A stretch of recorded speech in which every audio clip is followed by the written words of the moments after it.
La nouvelle jet set, le mot magique qui fabrique du rêve. On y trouve des beautiful, des Don Juan, des reines de la nuit, des créateurs de mode, d'anciens mannequins, des stars de cinéma. Le Gotha. Pour les soirées, ils sont la recette idéale qui attirera les médias. Pour les établissements à la mode et les grandes marques de luxe, la nouvelle jet set fait vendre. C'est la nouvelle économie.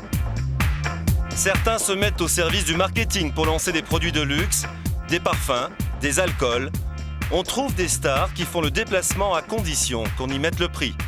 D'autres viennent par amitié. Faut parler à mon agent. Jet-setter, c'est un métier. Car quand elle fait la fête, la nouvelle jet set travaille.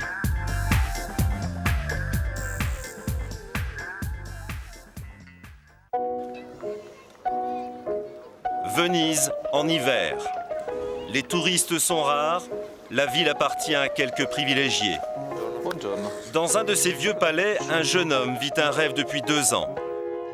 Son oncle, riche et célèbre, l'a installé ici afin de lui offrir le confort nécessaire à la perfection de sa passion, le piano.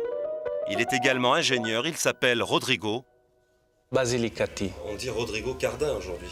Non, il ne faut pas dire. Hein. Comment votre oncle vous présente? Mon neveu, Rodrigo, stop. Pour Rodrigo, le conte de fées a commencé il y a 6 ans, lorsque Pierre Cardin, à la recherche d'un successeur, a découvert qu'il avait un neveu jeune et doué. Et peut-être qu'il a une intuition que je peux lui aider, peut-être dans son travail en Italie. Alors peut-être que je commence, dans quelques mois, à suivre un peu ses affaires là-bas. Et c'est une façon pour vivre, pour gagner d'argent, bien sûr. Mais en même temps, je suis vraiment, comment dire, l'émotion. J'ai l'émotion d'arriver là-bas. Là-bas, c'est l'Italie au travail, le monde des affaires. Et l'émotion dont parle Rodrigo, c'est sans doute l'appréhension de quitter Venise, ce monde hors du temps, pour entrer dans celui où Pierre Cardin veut qu'il aille pour en faire l'héritier de son empire. Sur le Vaporetto, des touristes qui ont entendu notre conversation insistent pour avoir un souvenir de leur rencontre avec l'un des noms les plus célèbres de la planète. Des touristes pour qui une telle aventure est certainement mirobolante, mais aussi semée d'embûches. Je ne le connais pas très bien pour porter un jugement, mais je lui souhaite beaucoup de courage.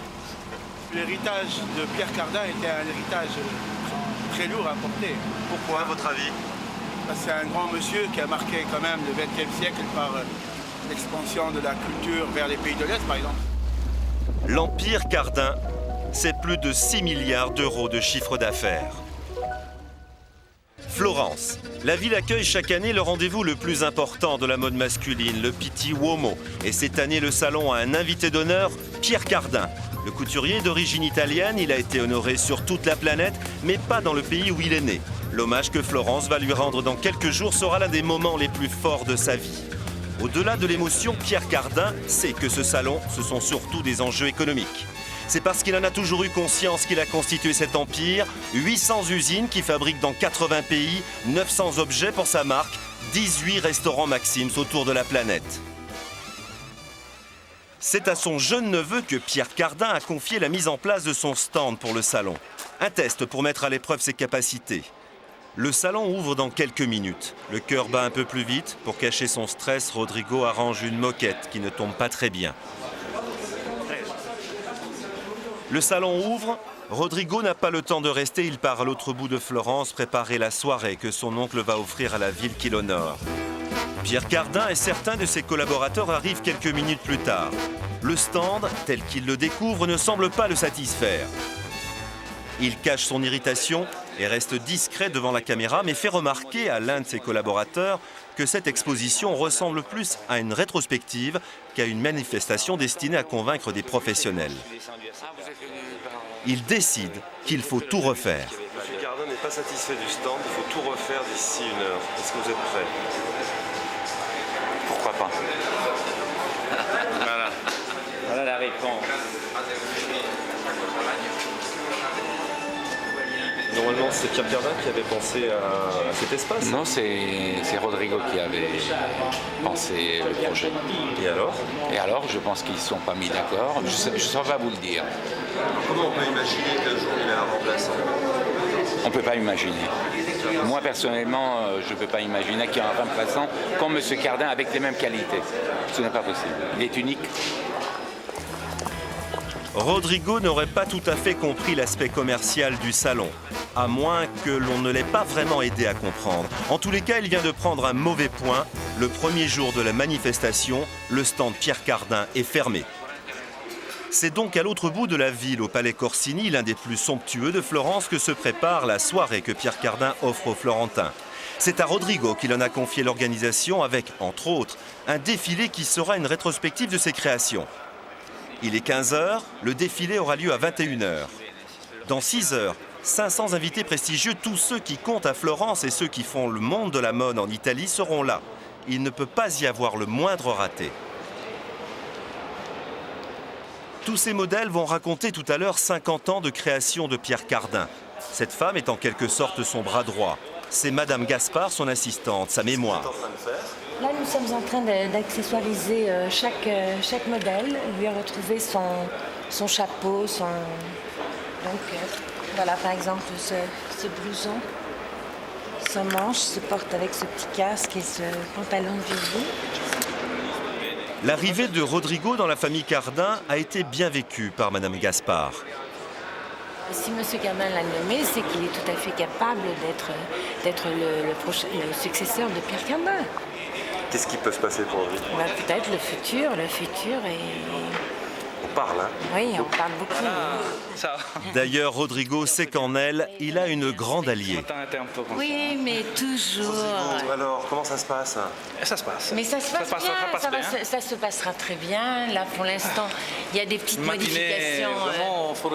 Non, mais... Je te sens un peu angoissé quand même, hein?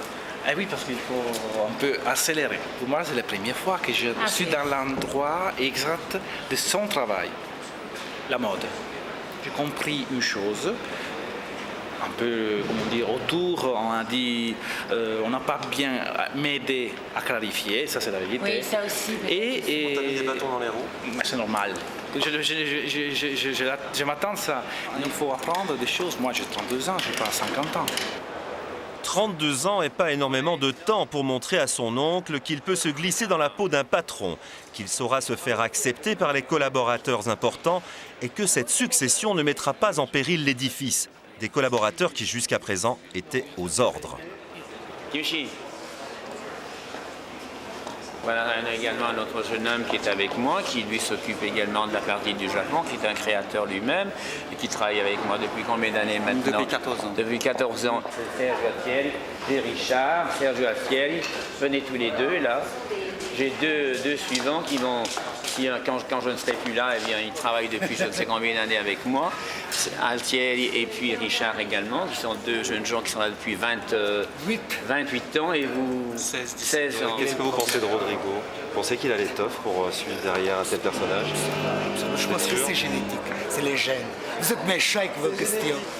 Est-ce que ça ne crée pas un peu des tensions ou des jalousies de voir arriver Rodrigo dans votre univers? Pas du tout, non, pas du tout. Je crois qu'il est très aimé, d'ailleurs vous pouvez le voir, chacun s'est trouvé que c'est un caractère assez exceptionnel et c'est pas du tout parce que c'est mon but, parce que j'en ai d'autres. Non, mais on peut être jaloux et se dire, ah bah oui, son nom c'est Pierre Cardin, alors vous comprenez. Oui, qui voulez-vous que ce soit d'autre? C'est tout à fait logique que dans ma famille ce soit un neveu qui puisse éventuellement succéder dans cet empire qui est tout de même très important, comme vous Pensez savez. à ça.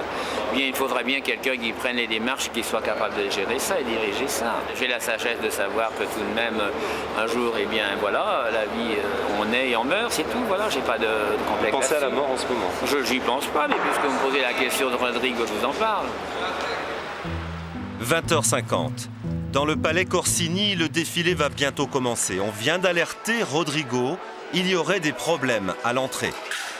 Dans les coulisses, une vingtaine de mannequins s'agitent dans tous les sens.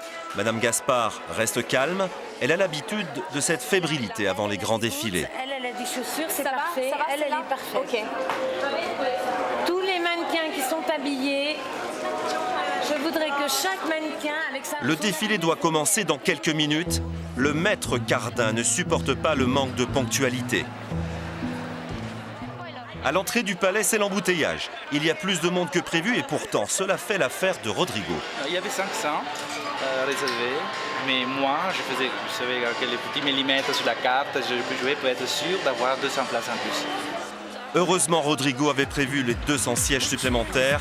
À 21h pile, Rodrigo, le chef d'orchestre, lance le défilé. La fête peut commencer.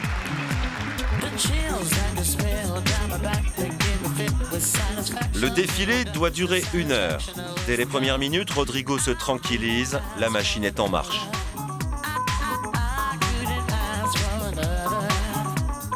Il va pouvoir s'occuper de la suite, car il a préparé une surprise pour son oncle. Dans une autre partie du palais, il a organisé un grand dîner pour tous les invités. Heureusement, il avait prévu large. Il peut assurer les 200 couverts supplémentaires. Il a vu même très grand, porcelaine d'époque et argenterie. Du côté du défilé, le rythme s'accélère. Les mannequins ont du mal à suivre et à se changer dans les temps. Et malgré l'organisation et le sang-froid de Madame Gaspard, certaines ont du mal à mettre le pied sur les accessoires qui correspondent à leurs vêtements. Tu as des chaussures, shoes, satin shoes. Do you have a satin shoes? Capote. Non, attends, il n'est pas passé. Dans les coulisses, soudain, le personnel est intrigué. Le défilé vient de s'interrompre, le podium est vide, l'oncle Cardin s'impatiente. Heureusement, la panique ne dure que quelques instants, les mannequins repartent.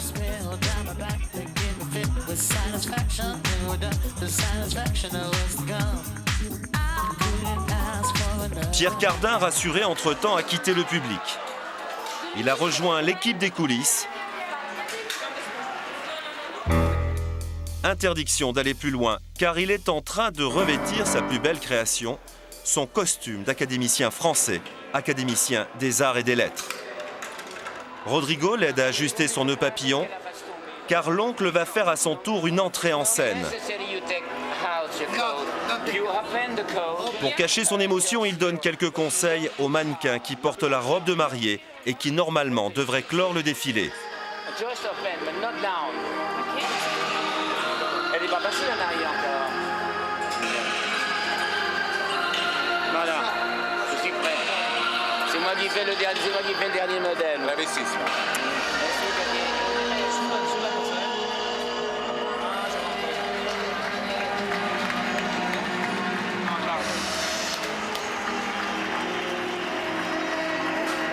Alors, tu vuoi da solo oppure con le ragazze? À vous, monsieur.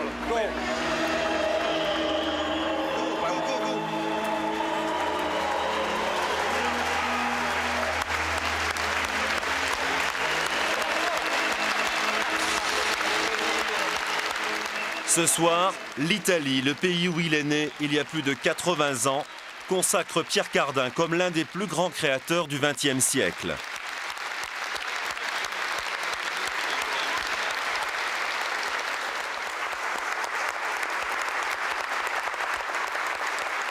Et c'est la première fois qu'il fait publiquement état de Rodrigo dans le cercle de ses proches collaborateurs.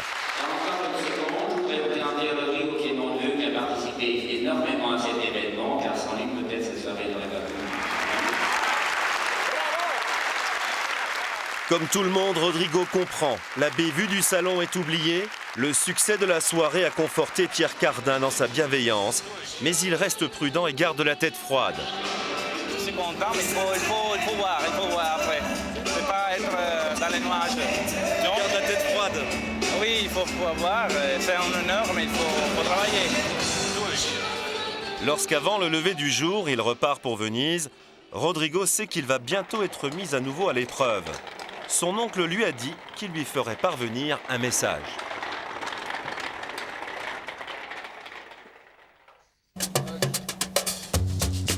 Le Plaza Athénée, l'un des 5 palaces parisiens. Cette jeune femme blonde est une princesse russe, Tatiana Romanova. Elle vient de divorcer, son mari était un milliardaire américain. Elle a depuis rencontré un autre Américain richissime et ils ont tous les deux décidé de trouver un pied-à-terre à Paris. Son nouveau fiancé ne souhaitant pas qu'elle s'installe à New York ou à Palm Beach, où elle vivait avec son mari. Pour l'aider dans ses recherches, elle se fait accompagner par une amie parisienne. Le pied-à-terre que lui propose cette agence immobilière est au dernier étage d'un immeuble situé à quelques pas de l'avenue Montaigne. Voilà.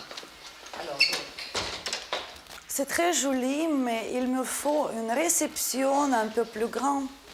Ah ben attendez, c'est un duplex. Et c'est un peu petit. L'appartement fait 250 mètres carrés. Ici, vous avez la chambre des parents. Elle est trop petite aussi. Parce que mon fiancé, il est 1,94 m. Il ne va pas rentrer ici. Et vous voyez, ce qui est beau, c'est ce volume d'ici. Mais, bien évidemment, j'entends bien que pour des grandes réceptions, c'est trop petit. Alors, un appartement comme celui-là, placé dans cet endroit à Paris, coûte aux environs de 10 000 € par mois, charges comprises. Ouais, c'est pas cher. Quelque chose qui arrive, qui correspond à votre... Peut-être pas assez cher pour le standing que la princesse veut afficher. Du bien, une clientèle qui doit être difficile et qui n'a pas beaucoup de temps, d'essayer de les satisfaire le mieux possible en ne perdant pas de temps. Pour ne pas lui faire perdre de temps, l'agence immobilière lui a proposé une série de visites sur un ordinateur.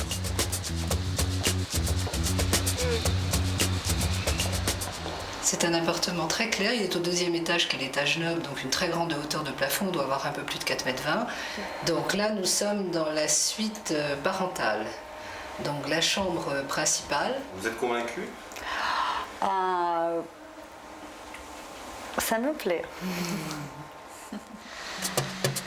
L'avenue Henri Martin, l'une des plus chères de Paris. Les amateurs de Monopoly connaissent. L'immeuble est un hôtel particulier. Tatiana préfère ne pas utiliser l'ascenseur. L'escalier doit faire de l'effet sur ses futurs invités.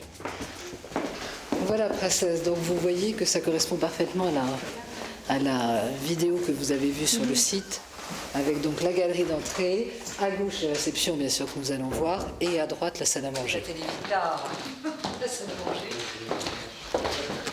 Cette fois, l'appartement fait 450 mètres carrés. Il est à vendre 4,5 millions d'euros. Mais les propriétaires n'ont pas trouvé d'acquéreur. Ils le louent meublé. C'était une résidence d'ambassadeur avant. Vous recevez facilement 200 personnes. Voilà. Là, vous allez voir là, une petite perle de l'appartement, le bar. Harry's Bar, directement chez vous. Super. Thank you. En fait, ce pied-à-terre n'est pas seulement destiné à abriter les amours de la princesse et de son fiancé.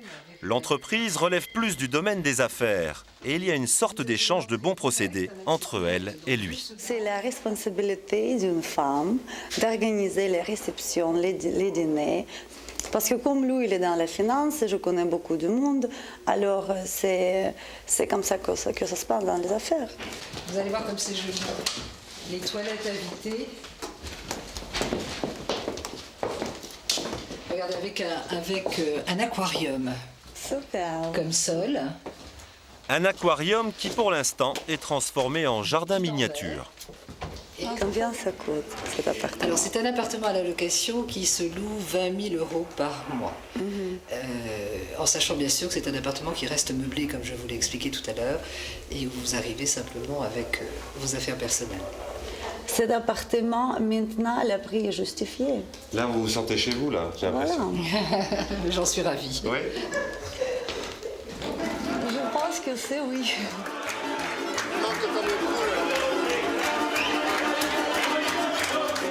Mi-décembre. Tatiana vient de nous annoncer que son fiancé lui demande de le rejoindre à Saint-Barth, cette île des Caraïbes qui est le rendez-vous hivernal de la jet-set en mal de soleil et de cocotiers. Pour sa dernière soirée parisienne, Tatiana se replonge dans un peu de Russie. Beaucoup de Russes se sont installés à Paris. Pour la plupart, ils ont fait fortune en une dizaine d'années. Avec l'argent, leur sens traditionnel de la fête a trouvé les moyens de s'exprimer avec plus encore de conviction.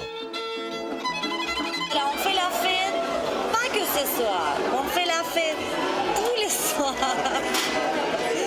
Parce que si je ne fais pas la fête tous les soirs, je m'ennuie grave. D'accord. Et saouler ma peine, oublier le passé. Mais même loin de chez eux, les Russes ne savent pas se passer de la nostalgie. Saint-Barthélemy dans les Petites Antilles. Saint-Barth, si l'on veut faire brancher. 6 km sur 4, à une quarantaine de minutes de la Guadeloupe. son aéroport sur lequel les charters ne peuvent pas atterrir et ses plages de sable fin.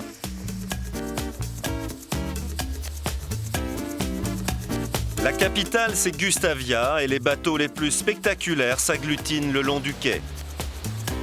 Il suffit à leurs occupants de traverser la chaussée pour faire leurs courses. Tout est à portée de main.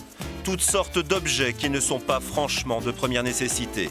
Il est d'ailleurs complètement incongru de voir cette accumulation de boutiques de marques luxueuses dans une ville qui ne doit pas atteindre les 1000 habitants.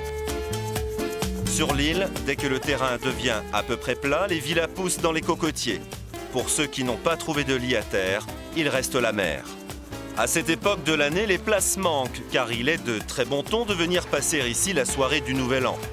C'est dans ce catamaran de 20 mètres que la princesse Tatiana a trouvé une cabine à son arrivée sur l'île, parce que son fiancé n'était pas encore là.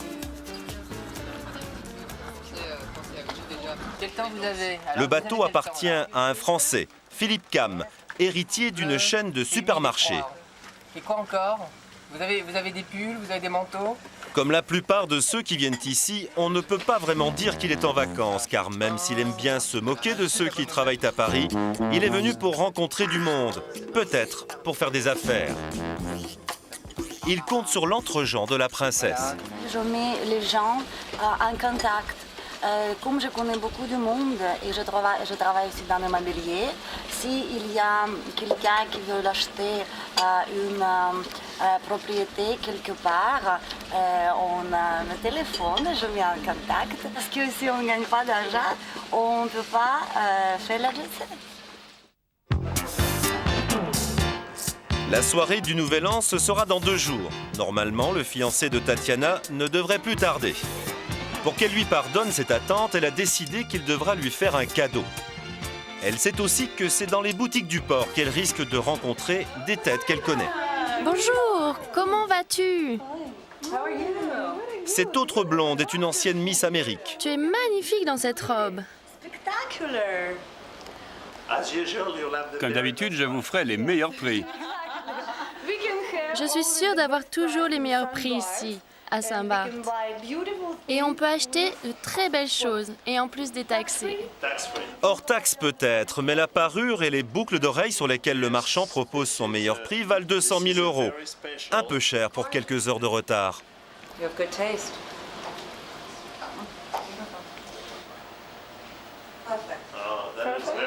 Là, il est super sur vous. Parfait, magnifique. Je l'adore. Les boucles, la parure. Merci. Les diamants sont toujours nos meilleurs amis. Quelques boutiques plus loin, le bijoutier possède un autre magasin où l'on vient de l'appeler parce qu'une bonne cliente est à la recherche d'une bague fantaisie dans les 10 000 €. La tortue aussi. Elle est où la tortue, elle est? Bonjour Régine, comment allez-vous? Pas coiffé, on allait acheter du fromage. On était parti pour aller au supermarché, on l'a fait ça. Le fromage va être complètement fondu, puis on s'est arrêté là, voilà. Il est évident qu'avec les températures des Antilles, un gros caillou fera plus d'usage qu'un fromage. Mes 2 copines cet après-midi. Je vais prendre celle-là. Ça, c'est la bague que Régine était en train de regarder avant. Il faut que je trouve le fiancé qui va me payer celle-là de bague. L'autre me la paye. C'est facile pour vous, c'est facile. Il reste à peine 30 heures avant le début des soirées qui vont fêter la nouvelle année. Les petits avions se succèdent toutes les 10 minutes. Les propriétaires qui avaient envoyé leur bateau et leur équipage pour ne pas avoir à supporter de trop longues heures de mer arrivent maintenant, leurs invités également.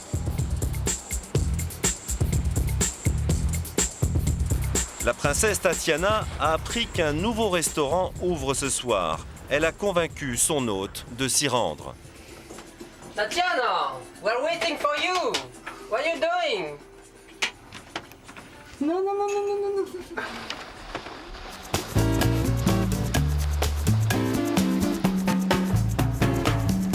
Comme depuis quelques jours, la princesse nous parle de ses amis de la jet set sans nous présenter qui que ce soit, elle est un peu gênée.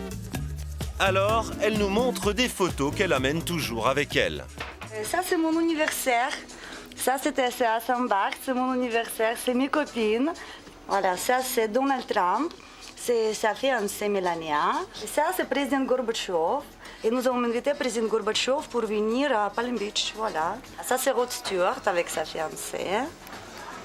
La princesse espère encore que certains de ses amis de Palm Beach vont arriver à Saint-Barth demain, en même temps que son fiancé.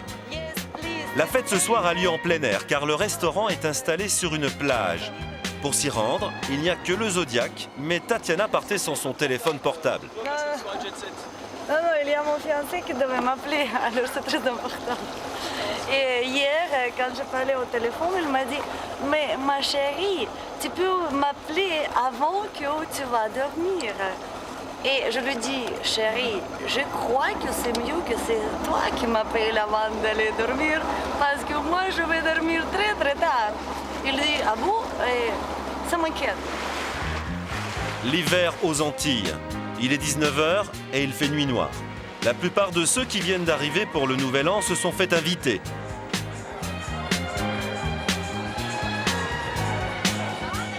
Tatiana retrouve des tas de connaissances.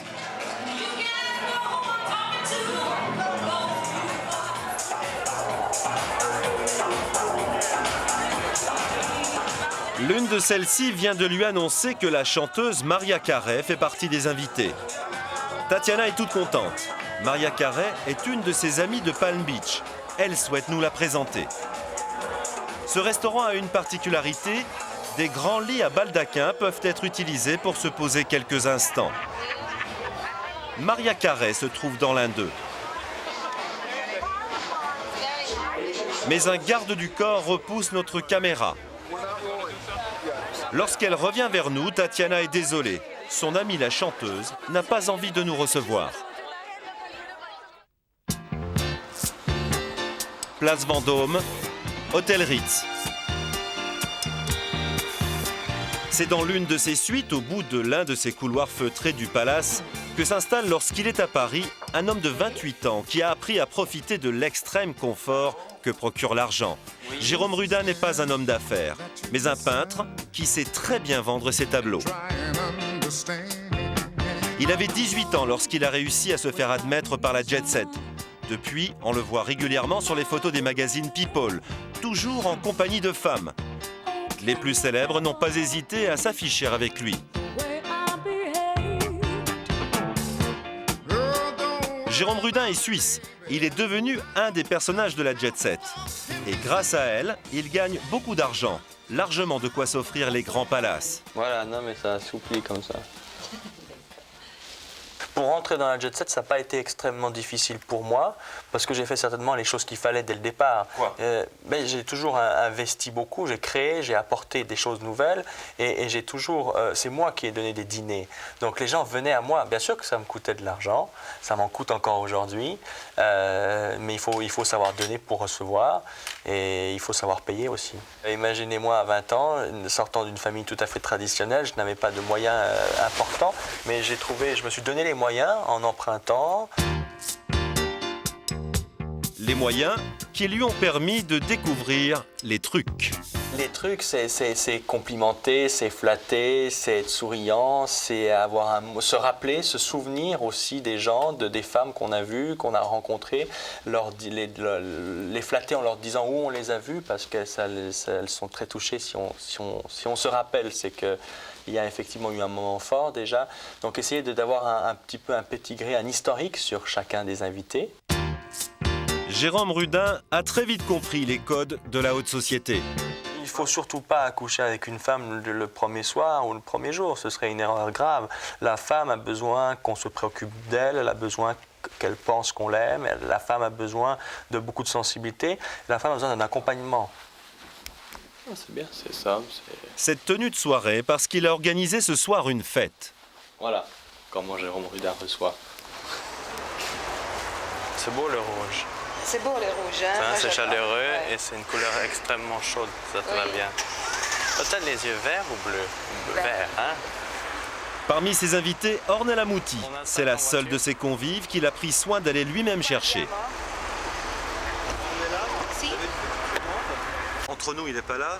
Quelles sont ses qualités? Mais il est là. Ouais, bah oui, il est déjà, il est beau. Il est jeune, jeune, il est gentil, il fait des choses bien, il a fait un très bon parfum. Il y a déjà beaucoup, non? Le fait qu'il soit beau, c'est important? Mais non, bien sûr, non, mais il est beau, et alors il faudrait un maître, non? Merci. Hein.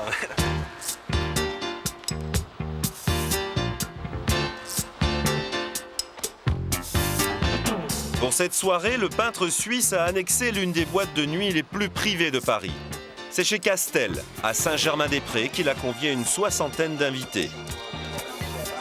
C'est Massimo Gardia, le gigolo le plus célèbre de la jet set, qui lui a ouvert son carnet d'adresses et qui s'est chargé de toute l'organisation. Lui, quand il avait 20 ans. Et j'ai fait la première soirée pour lui quand il avait 20 ans. Il est très calé dans les sexes.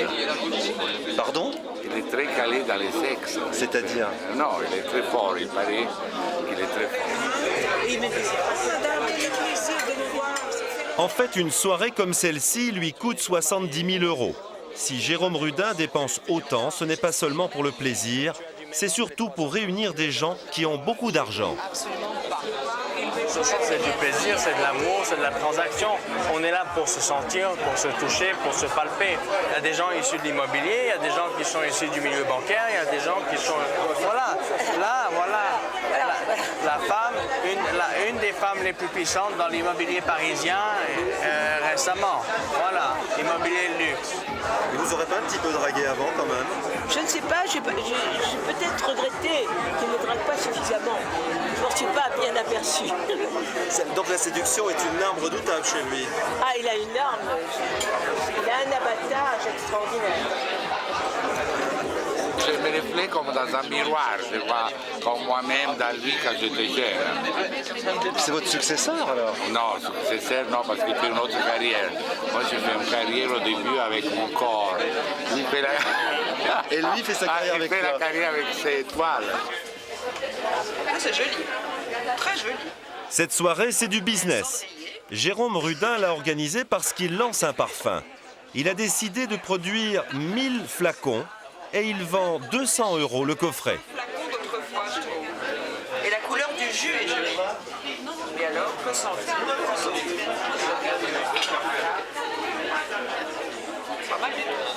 Ce n'est pas seulement pour les beaux yeux de Jérôme que Ornella Muti a accepté de parrainer cette soirée. En fait, sur les 70 000 € que celle-ci coûte, 40 000 vont à l'actrice.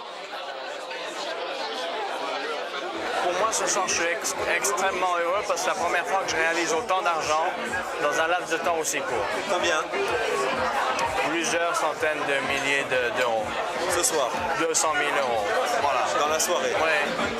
Une opération juteuse. Un invité a signé un chèque de 200 000 € pour les 1000 flacons. C'est à la limite de la Suisse romande et de la Suisse alémanique que travaille Jérôme Rudin, dans une petite ville qui s'appelle Mora. C'est ici qu'il a installé son atelier et qu'il peint. Car c'est grâce à la peinture qu'il parvient depuis une dizaine d'années à entretenir un train de vie que très peu d'artistes peuvent envisager.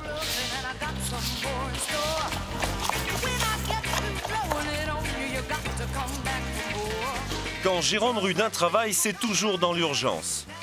Entre deux expositions, sa méthode, c'est le porte-à-porte, mais pas n'importe où. La voiture et son chauffeur sont de location et l'hélicoptère appartient à l'un de ses clients et amis qui l'accompagne très fréquemment lorsque Jérôme s'en va vendre ses œuvres.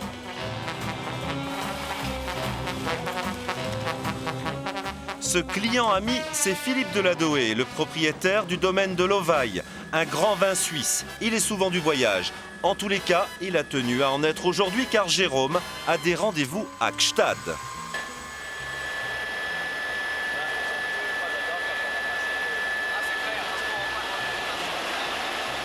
Aujourd'hui, je pars livrer des tableaux à Gstaad chez 2 clients. Vous avez choisi un moyen de locomotion assez luxueux. Alors mes clients m'ont appelé à la dernière minute, j'étais obligé de prendre l'hélicoptère, c'était le moyen le plus rapide pour satisfaire ma clientèle. Gstaad, c'est le repère de la jet set qui se doit d'y être et en même temps qui doit se montrer discrète. Ici, le luxe ne s'affiche pas, même si la plupart des grandes fortunes du monde y possèdent un pied-à-terre. Il faut les moyens pour s'offrir un bout de plancher. Dans certains coins, le mètre carré y vaut 7 000 €. Et certains de ces chalets se seraient échangés pour des sommes qui approcheraient les 40 millions d'euros. Lorsque l'on vient à Gstaad, la seule possibilité que l'on ait de voir ces gens de la jet-set, c'est qu'il y ait un peu de soleil et que l'on soit sur les terrasses des restaurants. Jérôme Rudin avait rendez-vous avec Omera Sellier, une Iranienne, et Pascal Fischer, l'une des grandes fortunes suisses. C'est grâce à ce genre de rencontre que Jérôme Rudin s'est fait introduire dans le cercle très privé des grands collectionneurs de Gstaad. Oui, je ne veux pas le dire trop, mais il y a en tout cas des gens qui ont des semi-musées, ici ou ailleurs, mais à titre privé. Je ne parle pas de... Pourquoi vous voulez dire je ne veux pas le dire trop? Qu'est-ce qui vous gêne? Parce que je voudrais protéger Gstaad quand même. Je veux dire, c'est pas pour tout le monde. Pascal Fischer connaît bien la station. Il a été invité dans la plupart de ces chalets qui tentent de se donner l'apparence de bonnes grosses fermes. Pour sa part, il vient de faire l'acquisition d'un nouveau pied-à-terre de 600 mètres carrés. Trop petit. Dans ce cas, à Gstaad, on creuse.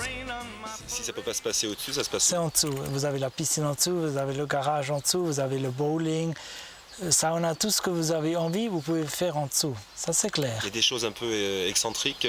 Oui, il y a des discothèques privées, par exemple. Il y a des piscines avec des luges pour rentrer dans les piscines. Vous avez waterfalls. Vous avez en dessous, vous pouvez faire tout ce que vous voulez. Rares sont les clients de Jérôme Rudin qui acceptent qu'une caméra vienne filmer leur intimité. En tous les cas, que l'on puisse montrer à la télévision l'intérieur de leur maison. Pascal Fischer, qui vient d'emménager, est un grand collectionneur d'art contemporain. Il est également un amoureux des grands vins. Jérôme Rudin, selon son habitude, savait tout du pédigré de son interlocuteur. Bonjour. Vous pouvez m'apporter Château Yquem et Mouton Rothschild, s'il vous plaît? Parce que c'est vrai, à Gstaad, finalement, les chalets sont très traditionnels, puisqu'on retrouve les découpages animaliers. Donc ça, c'est ma dernière création, merci beaucoup, que j'ai recréé sur le Château Yquem. J'ai pu redonner le côté rouge bordeaux, puis ce côté rouge qui est si précieux au chalet.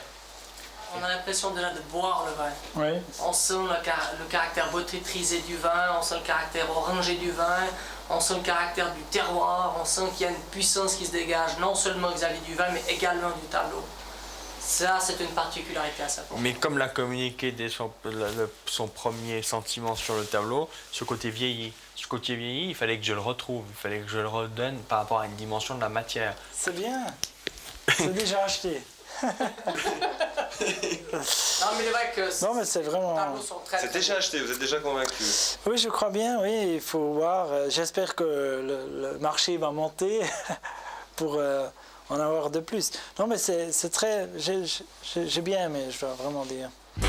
Pascal Fischer a finalement acheté toute la série, 70 000 € pour 4 tableaux.